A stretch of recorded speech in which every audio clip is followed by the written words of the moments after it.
Hello guys! Hello Taurus! Welcome dito sa aking channel, Palaran 888 Taurus. Alamin natin to ng messages, vibration, gabay energy para sa lahat ng Taurus to. So, if you're Taurus, Sun, Moon, Rising, ito ay para sa inyo. So, tingnan natin. Gamitin mo ang iyong intuition para resonated ka dito sa message na to, Taurus. So, kunin natin yung energy na possible na dumating sa'yo or maramdaman mo first 2 weeks of 2025 or first 2 weeks of January. Okay. Taurus, forgiveness. Sorry. Nakikita ko sir dito, Taurus, na marami kang mga mga grudges and resentments. Okay? Marami sa inyo dito, may mga Taurus dito na parang masyado kayong anong tawag doon? Nagkikim-kim ng galit, ng hinanakit, parang ganon. So, medyo nagkaedad ka na pero still nararamdaman mo pa rin yung sakit, yung galit, yung hinanakit na nararamdaman mo dati. Okay? So, pwedeng nung bata ka pa, naka-experience ka ng bullying or pang-aapi from your ancestors, relatives, friends, or even sa school. So, nakikita ko sir dito, hindi ka makamove on, Taurus, sa nakaraan. Okay? Unang-una, marami kang regrets sa buhay mo. Diba? So, unahin natin yung sarili mo. Kung makikita mo, may luha dito, diba? Regrets, worries. Siguro marami kang decision making from your past na pinagsisisihan mo sa ngayon. But, kung makikita mo dito, sinasabi na kailangan mong magpatawad. Patawarin mo yung sarili mo.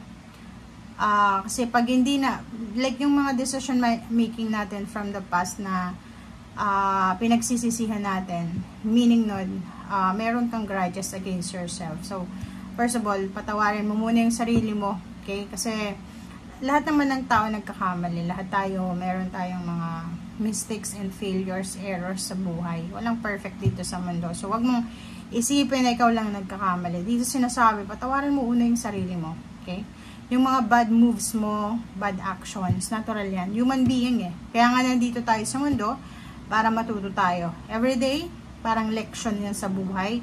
Everyday, kailangan nating matuto. Walang perfect dito. Kasi pag perfect ka na dito sa mundo, wala ka na. Kukunin ka na. 'Di ba?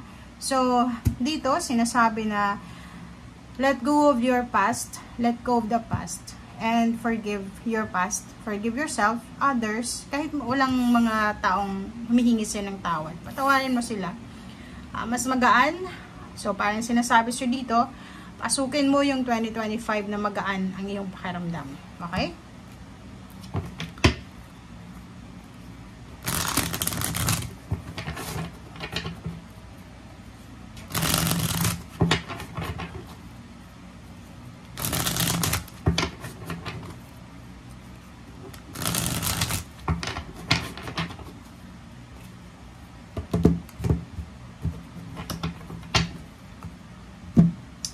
Okay, Taurus. First card natin is the World card, 21. Okay. So, nakikita ko dito, merong mga Taurus na marami silang gustong matapos sa buhay nila or ma-accomplish. Completion and accomplishment. Parang yung gusto lang ma-fulfill sa buhay. Ang dami nilang plano, ang dami nilang pangarap, goals sa buhay. But, siguro dala ng negativity, yung parang wala kang masyadong tiwala sa sarili mo, feeling mo pinagkaitan ka ng tadhana, ganyan ganito. So, nakikita ko sa'yo dito na kailangan mong maging positive. Okay? Simula pa lang to ng taon, but be positive na lahat ng sisimulan mo, kung gusto mong magtrabaho sa ibang bansa, sa ibang lugar, may pinapagawa kang bahay, may hinuhulugan kang sasakyan, nag-aaral ka, isipin mo na matatapos mo yan sa tamang panahon, right timing. Huwag nating madaliin, huwag nating i-rush, but trust the process. Okay? Dito naman, Page of Air. So, nakikita ko sa'yo dito na makakatanggap ka ng isang balita from someone na mas bata pa sa'yo, lalaki or babae, from your pamangkin, from your apo, kapatid, or kung sino man tong medyo bata pa. So, maybe a revelation. So, maraming katotohanan ang pwedeng parang magbubukas, parang antag, revelation. For example, isang mas bata pa sa'yo na nakabuntis or nabuntis, parang ganun. So, isa yun sa pwedeng mangyari.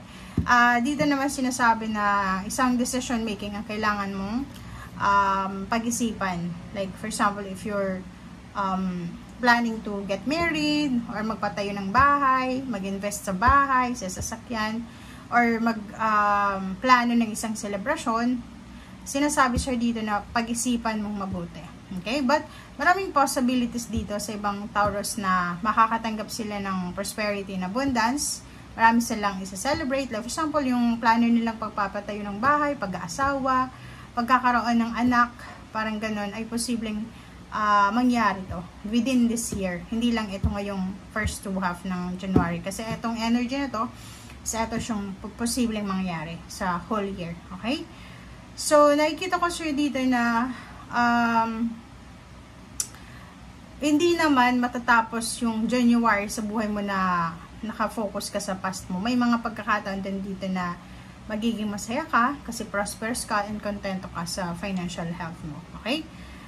Nine of Fire. So, ihanda mo yung sarili mo kasi isang posibleng good news, balita na kailangan mong marinig ang darating sa'yo.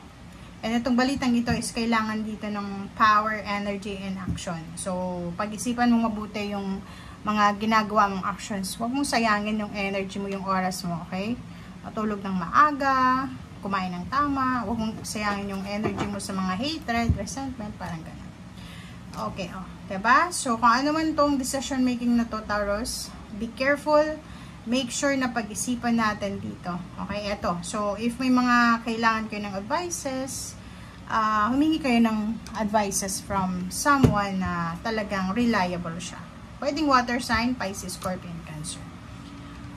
Nakikita ko sure dito, if you're having, parang may mga regrets ka, pwedeng merong Taurus dito na nagsisisi siya.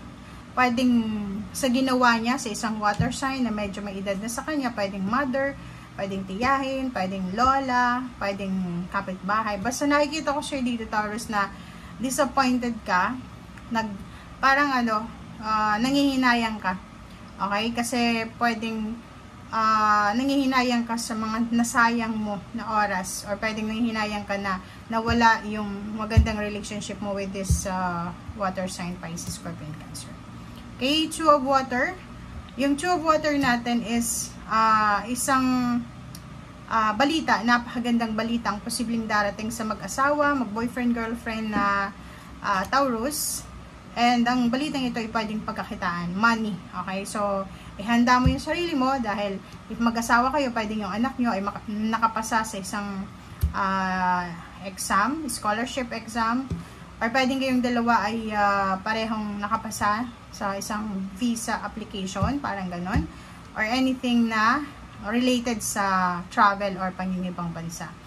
And if you're single, Taurus, nakikita ko yung lalo babae or wala namang gender, kahit anong gender mo, sinasabi dito na may mga possibilities na makatanggap ka ng love offer, love messages, engagement offer, and wedding offer. Okay? Thank you guys for watching. Bye!